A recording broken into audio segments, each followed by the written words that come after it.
Saya harap semua dah nampak kita punya tajuk hari ni kan, impak kesihatan kawalan tembakau, bukti klinikal yang menyokong tindakan kesihatan awam.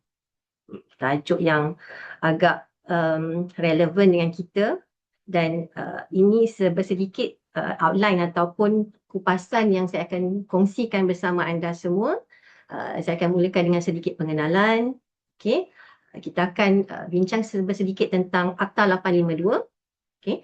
Dan bukti klinikal berdasarkan skop peraturan Akta 852 secara orang kata pendekatan gaya bahasa yang mudah untuk kita masyarakat awam untuk mendekati program ini dan apakah peranan kita semua, okay, sama ada di peringkat kesihatan maupun di peringkat orang awam dan institusi keluarga itu sendiri. Okay. Baik. Sorry. Okay. Dari segi pengenalannya, kita tengok, kalau kita tengok laporan di peringkat global, okay, dan peringkat Malaysia itu sendiri, kita boleh tengok kalau penurunan ataupun bilangan perokok sendiri dalam trend kata menurun.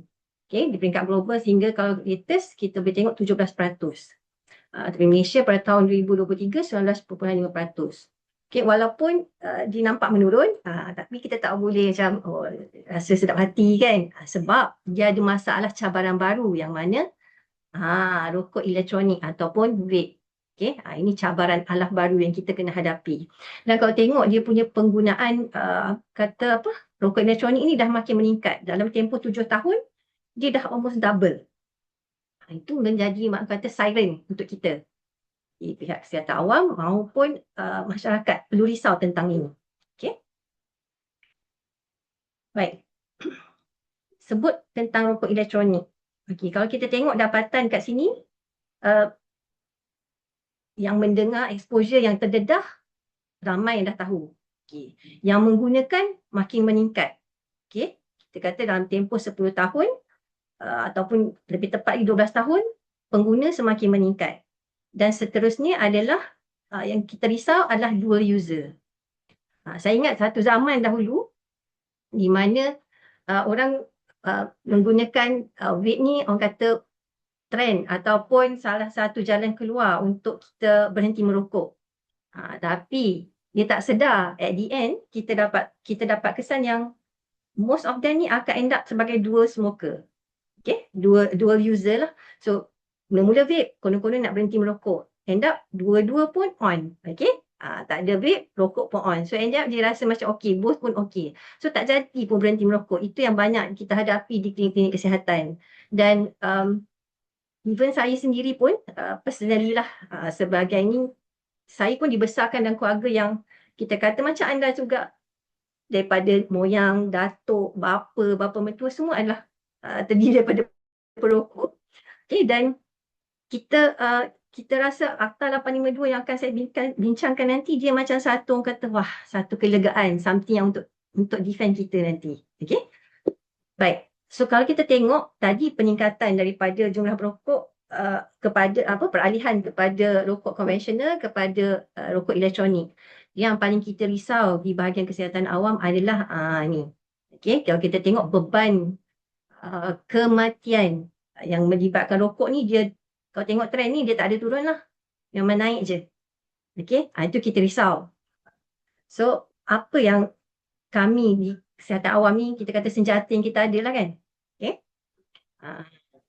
So Akta 852 ni dah macam salah satu taring di pihak kesihatan awam untuk kita benteras ataupun tangani isu penggunaan tembakau ni. Okay, ataupun merokok. So kalau kita recap sikit zaman dulu sebelum ni kita ada peraturan kawalan hasil tembakau 2004 ataupun short form dia PPKHT. Tu glamour lah dulu kan. So ada sekejap GEG, okay, tapi tidak dapat diteruskan. So end up kita ada Akta 852. So apa Akta 852 berbanding dengan PPKHT ni? Okay. So kalau kita buat perbandingan sikit, kalau kita tengok sini, Akta 852 ni dia membuat akta utama. Sedangkan PPKHT dia hanya peraturan yang duduk di bawah. Kalau kita tengok level tu, Mahkamah Akta lagi tinggi daripada peraturan. Okay. Yang seterusnya, Akta 85 dia coverage dia lagi besar. So dia cover hasil tembakau, kalau kita tengok sini. Okay, bahan merokok, dia cover juga rokok elektronik, cecair, vape, gel apa semua kan. Dan dia juga cover produk pengganti tembakau. Nanti saya ada gambar sikit kita tengok apa produk pengganti tembakau tu. So coverage dia luas. So nak twist sana sini, so kita dah cover. Kita pun twist juga. Dia kalau nak lawan kena sama-sama terror lah kan. Okay. Dan seterusnya adalah dari segi orang kata isu penjualan dalam talian. Ini pun satu cabaran yang besar. Kalau dalam PPKHT, dia tidak cover isu penjualan dalam talian. Okay. So kalau dalam Akta Peribah, dia cover sekali. So kita rasa, okay, Alhamdulillah, kita dah ada, orang kata, senjata. Next adalah dari segi kanak-kanak. Isu dia dari segi produk merokok yang menyerupai atau iklan untuk menawan hati kanak-kanak ni, pengguna muda ni, sebab dia jangka panjang kan, once dia dah jadi pengguna, dia panjang dia punya buyer tu. So, ini pun kita cover dalam Akta 852 dan pertambahan tempat. Kalau sebelum ni 23 tempat sahaja, so kita dah upgrade kepada 28 tempat. Okay, so kalau kita tengok, Akta 85 ni berkuat kuasa kalau ikutkan 1 Oktober 2024. So dah nak dekat 2 tahun lah. Kalau bayi, kanak-kanak dah nak berjalan kan, dah berjalan, dah berlari. Tapi dia dikuat kuasakan secara berperingkat lah. 6 bulan hingga setahun supaya kita nak semua orang ready. Okay, industri pun ready dan orang awam pun ready untuk laksana. Dan secara ringkas dia, sebab peraturan dia banyak, tapi secara ringkas ni dia melibatkan kawasan larangan, okay, tanda amaran, kompaun kesalahan berkaitan kawalan produk merokok. Yang mana 3 ini akan kita jelaskan secara detail sikit lah tentang bukti klinikal yang kenapa kita perlukan fokus pada skop-skop ini. Dan last adalah dari segi penjualan, pembungkusan dan pelabelan berkaitan produk tembakau atau bahan merokok ni. Okay.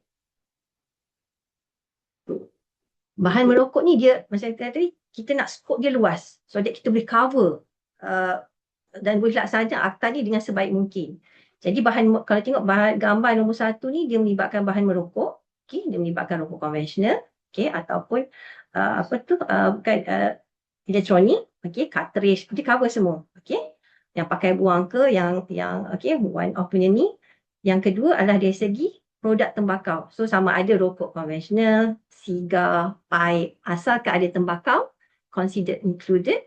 Dan yang ketiga adalah daun herba. Nampak macam rokok kan? Tapi kadang-kadang saya tak isap rokok, daun ni bukan tembakau pun, dia ada daun herba, daun lain. So as long dia mengeluarkan asap, considered rokok dan termasuk dalam Akta 852. Baik. Yang kita tengok tadi, kalau PPKHT dia ada 23 tempat. So sekarang kita untuk akta baru ni kita tambah lagi 5 kawasan. Dia actually tambahan ni sebenarnya dia fokus kepada, pertambahan 3 kawasan baru adalah yang saya setakan merah ni. Okay. Dan pertambahan lagi, kata 2 lagi ni dia sebenarnya separation daripada kalau PPKHT bangunan hentian pengangkutan awam dan kenderaan awam disatukan di bawah satu kawasan. So kita splitkan supaya dia lebih jelas, lebih spesifik. Kan? Begitu juga dengan bangunan stadium, kecergasan gimnasium dan kompleks sukan. So kita split supaya dia punya perincian tu lebih orang kata khusus. Saya yakin sebab ni anjuran daripada unit kesihatan awam HCTM kan, so mestilah banyak supporters HCTM kat luar sana. Okay, dan jangan lupa kita punya kawasan kat sini kan. So dengar topik ni kita selit cerita sikit lah, berkongsi, itu santai-santai kan. Saya ada 2 cerita lah. Yang pertama dari segi kawasan hospital ataupun klinik kesihatan atau klinik lah, bukan kawasan larangan merokok. Cuma kalau tempat bekerja saya dulu, pejabat kesihatan daerah ni dia dalam kawasan hospital. Jadi keluar pagar PKD tak lepas lagi. Kena keluar pagar hospital. So dia jauh sikit tu, orang kata cabaran kepada perokok-perokok yang terlibat.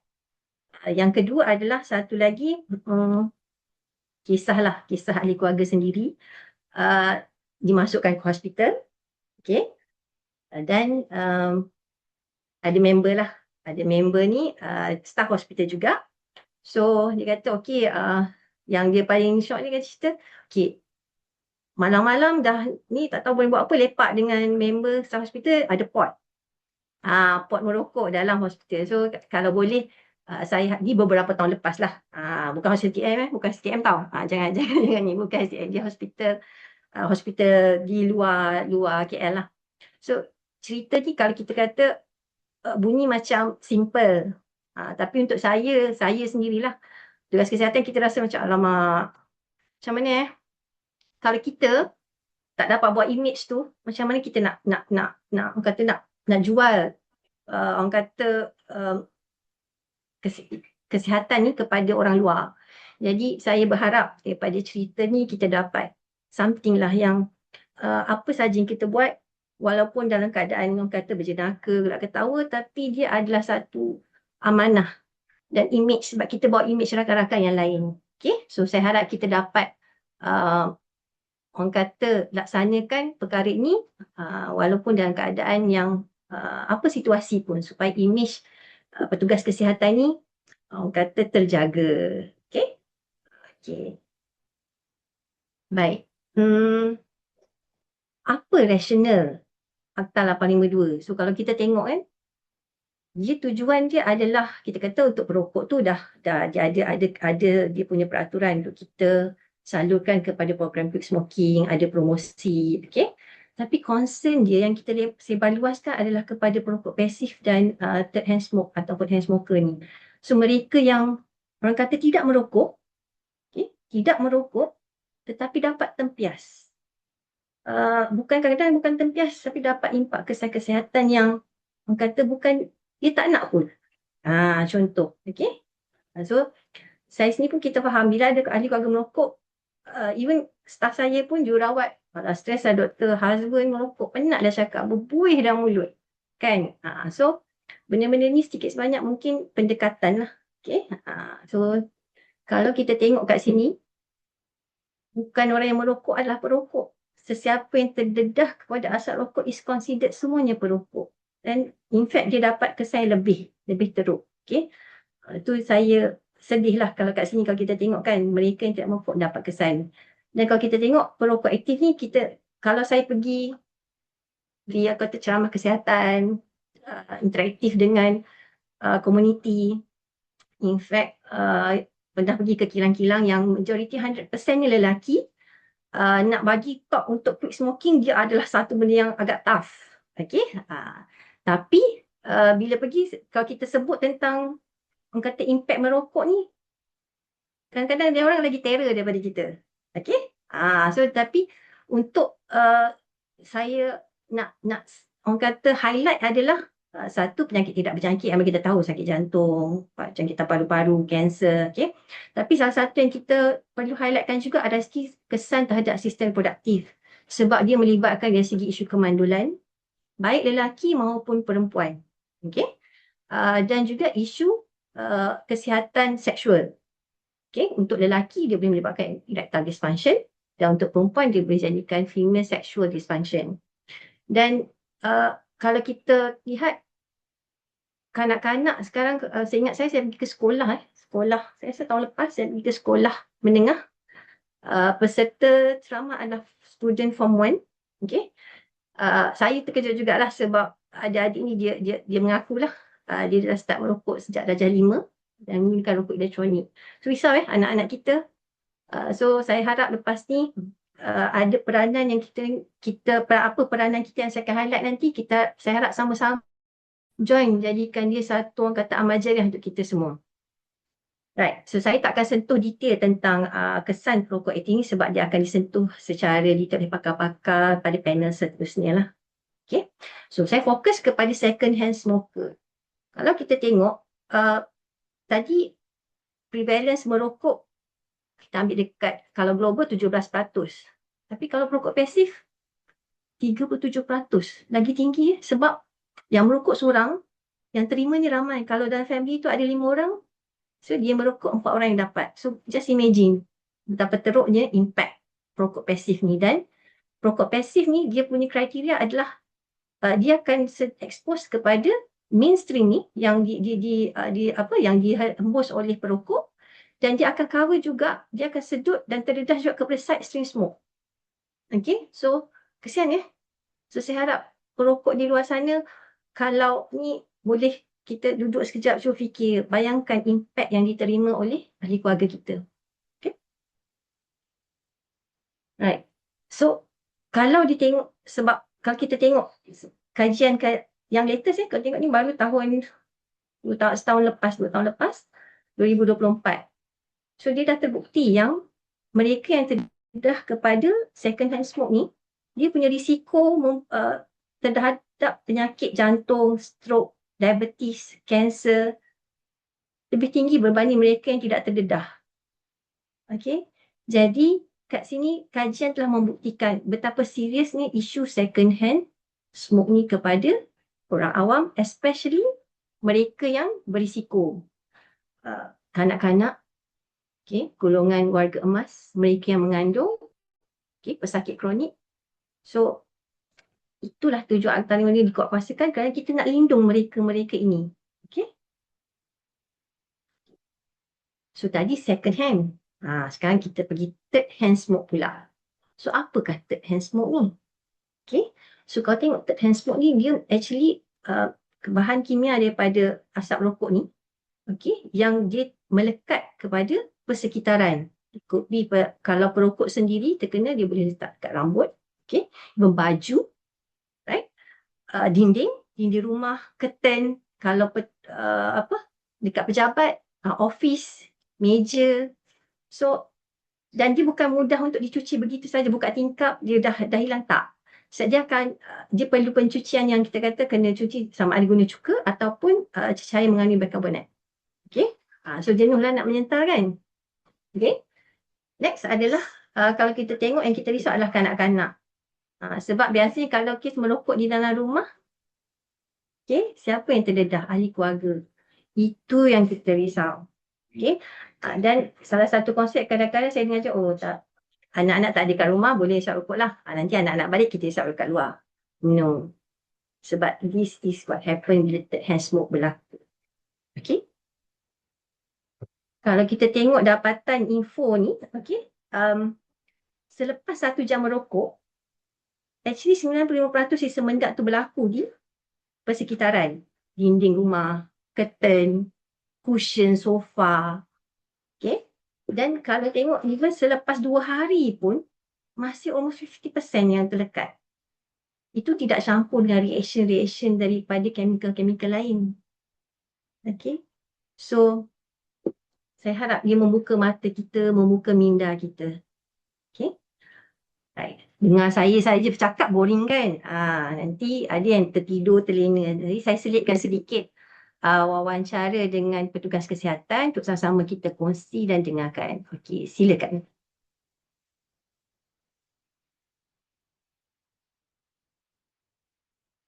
Waalaikumsalam.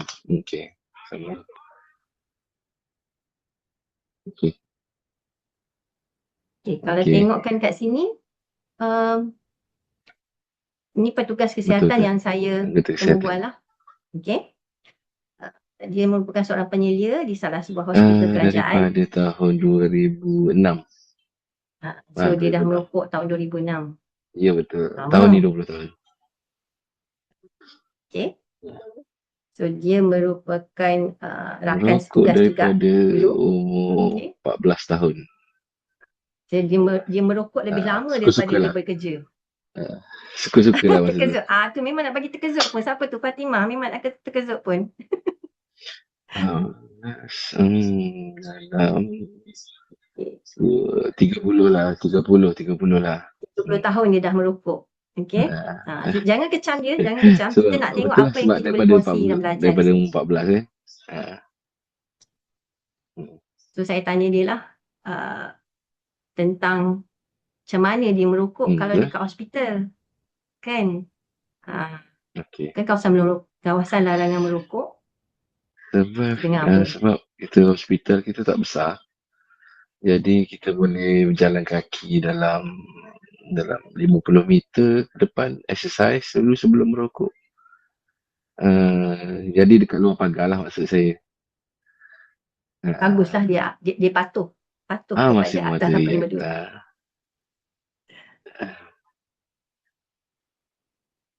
Dan saya tanya juga, adakah dia tahu Mm-mm, tentang istilah third hand smoke? betul. Ini yang kita nak belajar daripada beliau. Jangan kecam. Ini Hmm. yang kita nak belajar sebenarnya. Third hand smoker tak pernah dengar pula third hand. Second hand. Hmm. Hmm. Okay, so Third hand tak tahu. itu yang kita nak ni. So, terima kasih kepada saudara Encik yang sudi saya wawancara ni. Saya harap dia juga menonton dan join webinar ni. Sebab ini adalah sumbangan beliau. Okay? Ini adalah sumbangan beliau terhadap Okay. kita punya. So, saya explain jugalah Okay. dekat dia. Maksudnya apa itu third hand smoke. So, that dia sedar. Salam. Okay. So, saya share kembali. Okay. Right. So, belajar daripada apa yang dikongsi tu, saya rasa kita kena buka mata sebagai penyelia, sebagai rakan setugas, sebagai ahli keluarga, kita kena educate mereka perokok ni supaya mereka sedar tentang konsep third hand smoke ni. Okay. Jadi peranan untuk majoriti saya khususlah kepada petugas HCTM, ahli warga HCTM yang mana join hari ni, tolong sebar-sebarkan. Warga kesihatan dekat luar sana, wakil PKD saya tahu ada, wakil PKD daripada GP, student undergrad yang join. Okay, so semua orang, jom kita mulakan. Satu, kalau akses menasihati pesakit. Okay, whenever you jumpa, tak kisah dia tengok sistem apa, kata penyakit apa, selitkan. Sebab saya rasa dengan selitkan beberapa minit, kita tanya, kita nasihat educate, tak perlu panjang. Itu lebih efektif. Kadang-kadang kalau niat kita baik, dia akan membuka, orang kata melembutkan hati pesakit kita. Okay? Yang kedua, sebagai rakan. Macam tadi, saudara tadi kan, bagus dia pergi keluar, patuhi akta, merokok di luar. Okay? Tapi masalah dia bila dia balik. Bila dia balik, dia akan, isu third hand smoke tu akan berlaku sebab asap tadi akan melekat dekat baju, rambut. So bila dia balik bekerja, rehat kan pergi merokok, balik bekerja, siapa yang dia terdedah sebenarnya?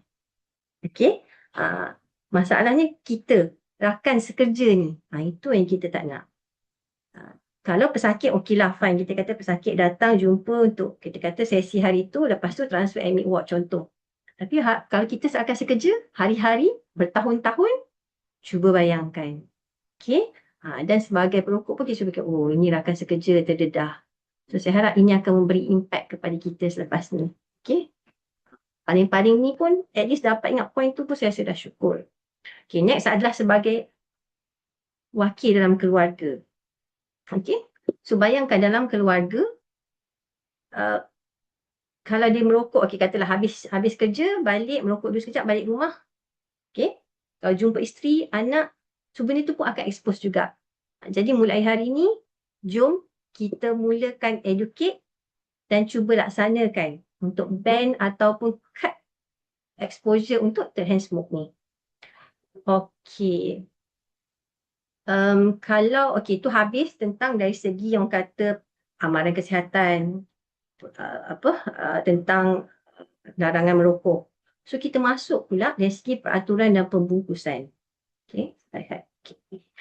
So kalau kita tengok sikit kan, ni satu kajian ni dia systematic review lah. So dia tengok, start saya dia dah collect dalam 9,000 artikel. So dia dah cuba zoomkan dalam 476 artikel. Okay, so didapat simpulkan, okay, disimpulkan bahawa kalau dia tengok antara beberapa tindakan, okay, dia ada dua kat sini. Satu adalah dia nak tengok outcome sebagai niat nak berhenti. Niat nak berhenti dengan berjayanya berhenti merokok. Okay, antara dua grup ni, okay. antara pendekatan yang dipantau, yang dilihat adalah dari segi HW ni adalah health warning lah, amaran kesihatan. So, untuk amaran kesihatan ni maksudnya kalau tengok dalam Akta 852, amaran kesihatan ni ditetapkan syarat ada 2. Sama, dia mesti satu adalah amaran secara bergambar, visual, okey, dan satu lagi amaran secara bertulis. Okey, kita tengok simple kan, gambar dekat kotak rokok, tapi kalau dia tengok dia punya impact dia, health warning menunjukkan impact yang paling tinggi, sama ada bagi outcome yang niat nak berhenti merokok ataupun kejayaan untuk berhenti merokok. Okey, dan kalau kita tengok ni P-score ni dia tally lah dengan odds ratio dekat sini. Jadi itulah antara kata pendekatan yang kita tengok kata sustainnya proses keperluannya tentang peraturan untuk pembungkusan dan pelabelan rokok ni dalam Akta 852. Dan seterusnya adalah okey, tadi dari segi pelabelan, pembungkusan, okey. Dan ini adalah dari segi penjualan, maksudnya periklanan, taktik jualan. Okey. So ini untuk melindungi pula orang belum dewasa. OBD ni orang dewasa maksudnya bawah 18 tahun. Okay. Kenapa? Sebab iklan yang berulang-ulang. Kalau saya ingat masa saya kecil dulu, kalau paling best tengok iklan Dunhill. Oh sorry lah. Iklan Dunhill, Peter Stuyvesant Ken, dia macam dia tunjukkan satu kehidupan yang macam macho, kelas. So kita tengok, wah bagus iklan apa ni sebenarnya. So dia nak, orang kata, desensitizekan kita punya mind. Tapi sekarang Akta 852 tak ada lagi isu periklanan. Dan kalau kita tengok dekat 7E ataupun kedai runcit, belakang kan dia dah tutup kan.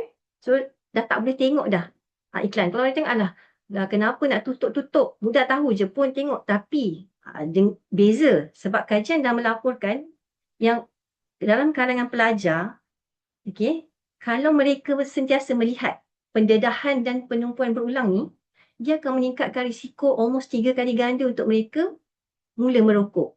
Daripada bukan perokok untuk merokok. Sebab dia dah tengok, dia dah selalu terbiasa, terpengaruh. Okay. Bukan sahaja yang tak merokok kepada merokok.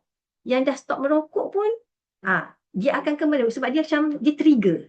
Mind kita ni trigger, sentiasa disuap, sentiasa dipapar. So dia akan terpengaruh. Okay. Sebab itulah, peraturan Akta 852 ni cover juga dari segi penjualan untuk melindungi OBD ni. Dan saya rasa ini antara slide saya yang akhir. Okay, sebagai penutup kita tengok tobacco advertising dan sponsorship ni pun dah di-ban, dah dilarang, dan kerana dia telah memberi impak sebanyak 20% penurunan untuk tingkah laku merokok ini. Okay, jadi itulah sedikit perkongsian santai yang saya rasa tak terlalu heavy untuk dikongsi untuk kita meraihkan Hari Tembakau Sedunia 2026. Okay, so sekian, terima kasih. Dan sebelum saya akhiri sesi saya ni, okay, minta maaf salah silap, terkasar bahasa. Saya harap ini jadi satu motivasi untuk kita berubah dan kata buat amal jariah. Okay, ini kita dengarkan sedikit perkongsian daripada Unit Kesihatan Awam KCTM. Sekian, terima kasih.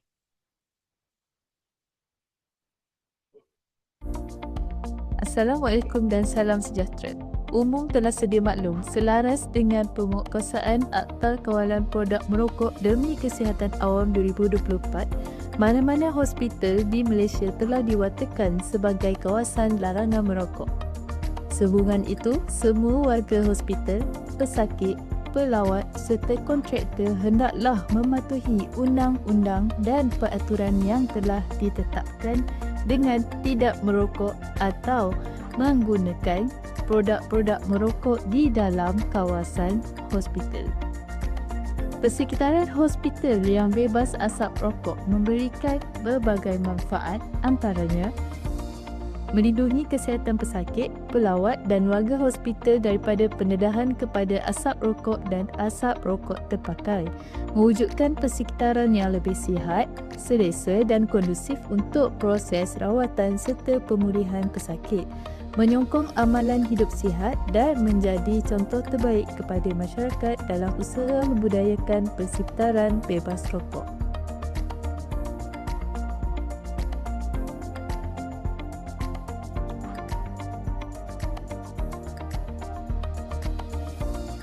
Selain itu, pematuhan larangan merokok juga dapat mengelakkan ancaman bahaya kebakaran serta memastikan lanskap hospital sentiasa bersih dan bebas daripada puntung rokok.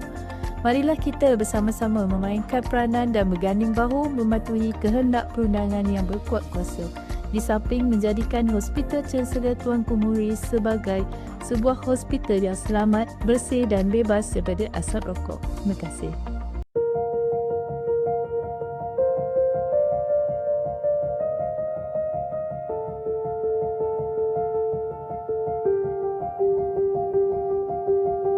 Okay, remaja ni dia fasa yang agak tricky. Okay. Cuma kalau tengok pendekatan dia satu, kita kena tahu keliling. Biasanya keliling apa yang mempengaruhi mereka. Okay. Sama dia tak at one go kalau macam ceramah kita bagi dia tak jarang berkesan. Selalunya saya cadangkan kita buat dalam berkelompok kumpulan kecil, fokus. Okay.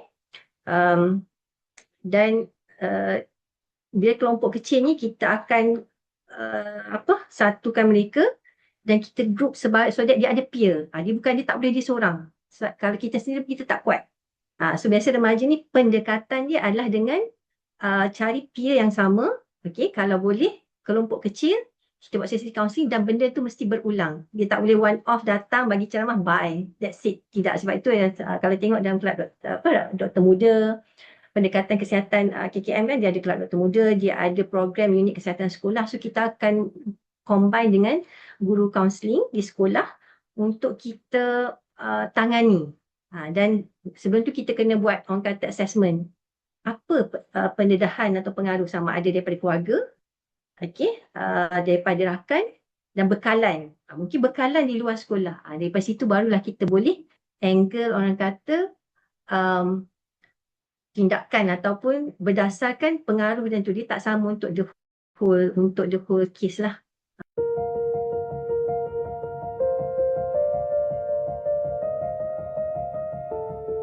Okay. Dia kalau kita kata zon merokok, kalau PPK, kalau sebelum ni memang ada kan, kita kata zon merokok, kita tengok di macam hotel, setempat yang ada. Okay. Dalam Akta 552 ni, dia tidak ada peruntukan khas. Dia tidak nyatakan secara jelas dan kita sekarang tidak menggalakkan. Okay. Tapi dinyatakan bahawa pengusaha premis ataupun ni tidak boleh menyediakan kemudahan merokok seperti ashtray, meja, tong sampah, jadi menggalakkan perokok ni.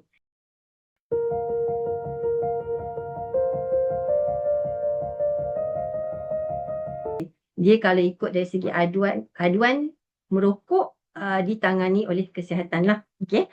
Tetapi berkenaan rokok seluduk ni biasanya dia di dalam bahagian kawalan dalam negeri lah. Yang ni saya minta maaf, mungkin saya akan tengok balik. Cuma yang paling kita boleh buat adalah dari segi Biro Pengaduan Awam secara atas talian. Itu satu option lah. Okay. Dan yang kedua, untuk sebab di bahagian kesihatan Kementerian Kesihatan ni kita ada SISPA ataupun aduan sistem perusahaan aduan awam. Pengadu boleh masuk dekat situ. Okay. Sebab nanti dia ada bahagian yang pengurusan aduan. Kita akan tengok dan kita akan channelkan aduan ini kepada unit yang berkaitan, even interagency.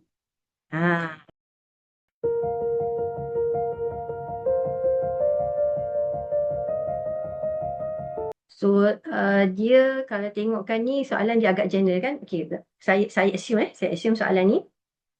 Okay, counselling mungkin counselling dari segi sama ada merokok, berhenti merokok ataupun untuk mencegah. Okay. Sebab 18 hingga 20 tahun dia bukan dalam sekolah. Okay, 18 ni dia dah orang kata dah fasa sama ada asasi A-level ataupun dah masuk IPT. Okay. Kalau dekat IPT ni kita ada setiap universiti dia ada kaunselor bertauliah satu. Kita boleh juga rujuk kalau dekat luar ataupun tidak ada mana institusi, kita boleh datang saja ke klinik kesihatan Okey, tapi kena buat sebab kes bukan emergency, dia boleh buat appointment melalui appointment untuk hadir ke klinik secara ni dalam MySejahtera. Okey. Dan ataupun walk in dan terus ke klinik sebab di klinik kesihatan, semua klinik kesihatan di Malaysia dia ada program kesihatan remaja. Cuma flow tu agak ni dan boleh nyatakan saya nak jumpa straight to the point. Saya nak jumpa ni, saya nak rujuk ke anak saya ke ataupun untuk program berhenti merokok yang sesuai lah dengan ni. Okey.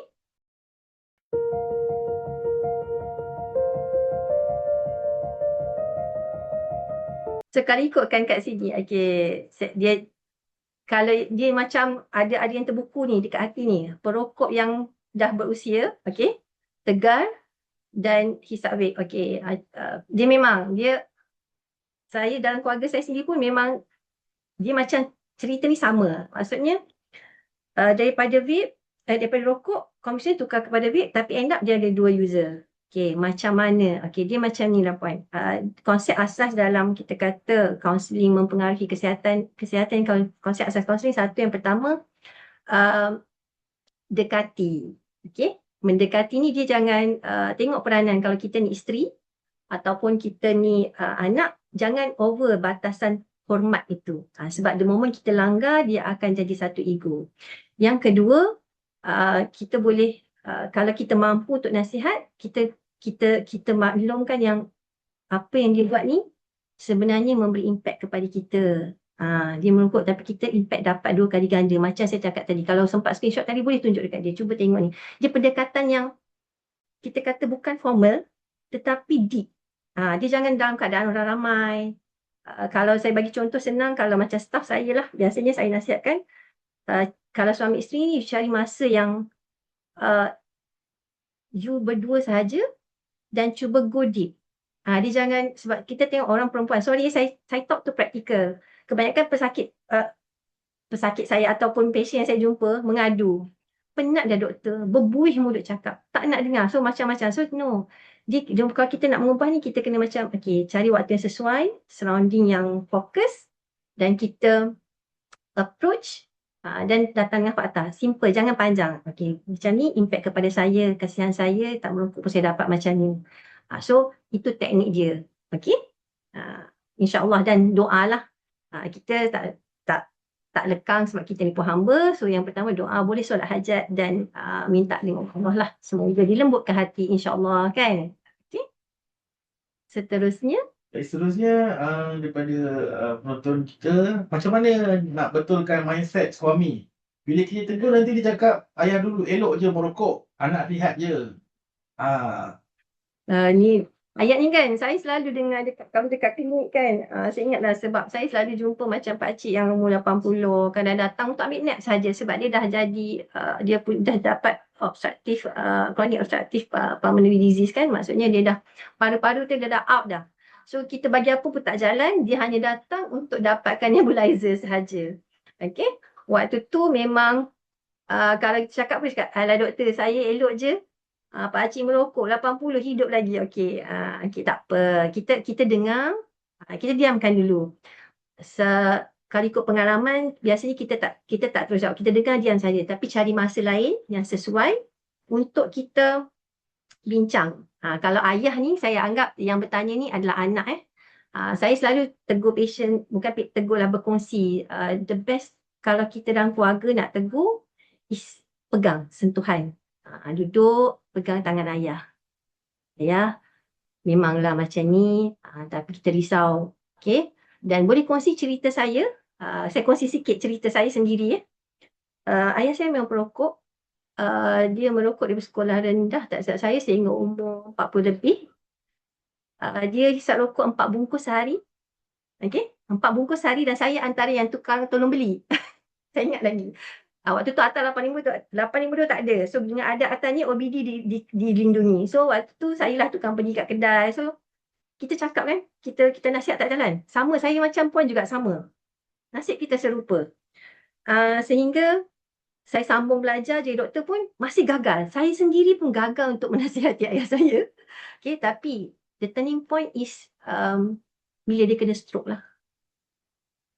the moment dia kena stroke, dia berhenti. Dia tanpa disuruh, on the spot berhenti. Dan itulah titik, saya rasa titik paling bahagia dalam hidup saya. Okay, dia berhenti merokok. Walaupun sekarang dia memang dah follow up di hospital USM kerana masalah jantung, diabetes, buah pinggang. Dan itu adalah orang kata impact dia. Mungkin boleh kongsi cerita saya dan jadi motivasi, jangan putus asa, keep on trying, doa dan usaha. Okay?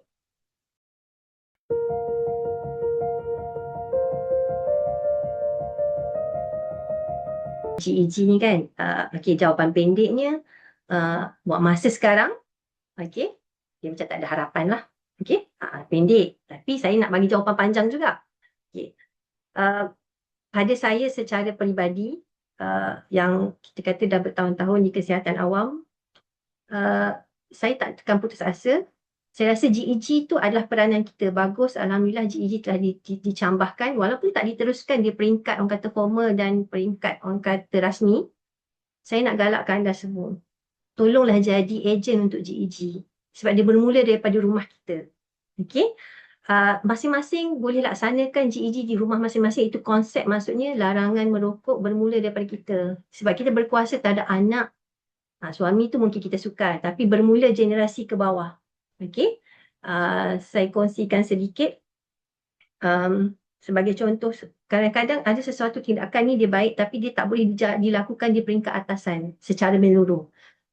Dan mungkin sesuatu tu boleh dilakukan secara orang kata sporadik, kecil-kecil, tapi di peringkat kaum B. Yang mana bayangkan kalau semua rumah berjaya melaksanakan GEG ni, konsep ni, maksudnya generasi anak kita dan ibu kan.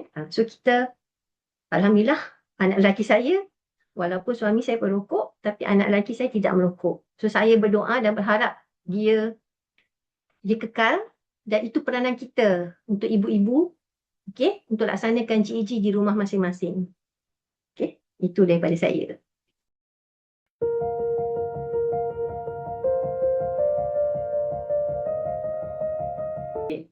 Dia risiko kalau kita tengok filter, betul, kita faham kan? Rokok daun dengan rokok konvensional kita sekarang. Rokok daun tak ada filter kan? Okay. Dia orang kata berjaya lah taktik tu. Ada filter boleh beli kan? Tapi sebenarnya konsep dia sama sahaja. Itu untuk perokok. Kalau yang untuk second hand smoke dan third hand smoke, dia tak ada filter. Jadi usahlah terpedaya dan terpengaruh dengan orang kata taktik penjualan dan ajakan-ajakan mereka di sana. Okay, saya harap itu jelas untuk anda semua.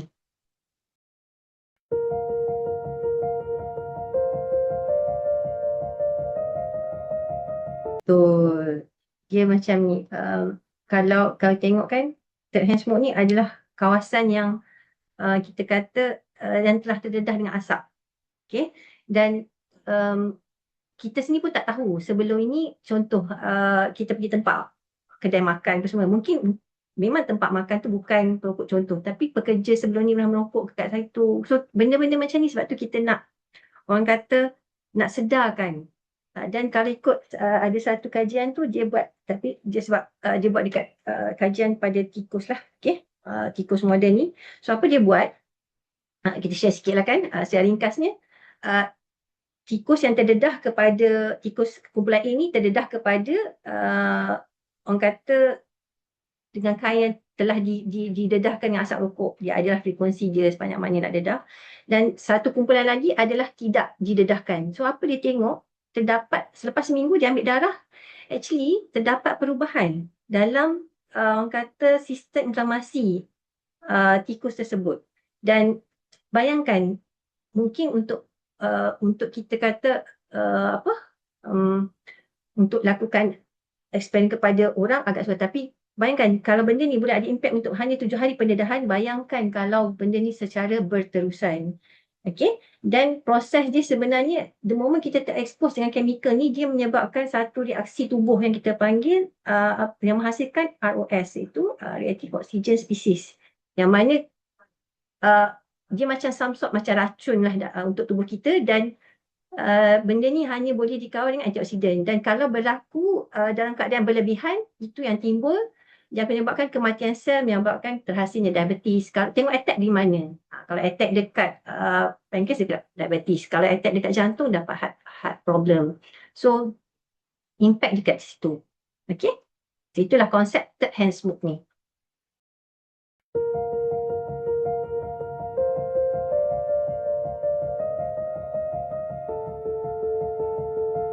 Kalau dari segi statement tu, dia telah melanggar lah secara jelas. Sebab kalau ikutkan, kita tidak boleh periklanan, promosi sebarang, dia 3, periklanan, promosi dan sebarang sponsorship. So kalau ikut tanya, memang telah melanggar. Cuma kita faham. Kalau tanya kenapa tak ni kan, kenapa tak compound, kenapa tak saman, kenapa tak ni. Dia sebenarnya kita faham, kita mengharapkan orang awam untuk mengadu. Untuk kita buat, kalau ada, saya faham mungkin ada orang kata, bukanlah lepas pandang, kadang kita tangan pendek tapi tak sampai nak kalau semua. Jadi kita mengharapkan anda semua, kalau ada, sila adukan kepada, dia ada program, dia ada nombor talian. Nanti saya sharekan, kita share dalam chat box nanti.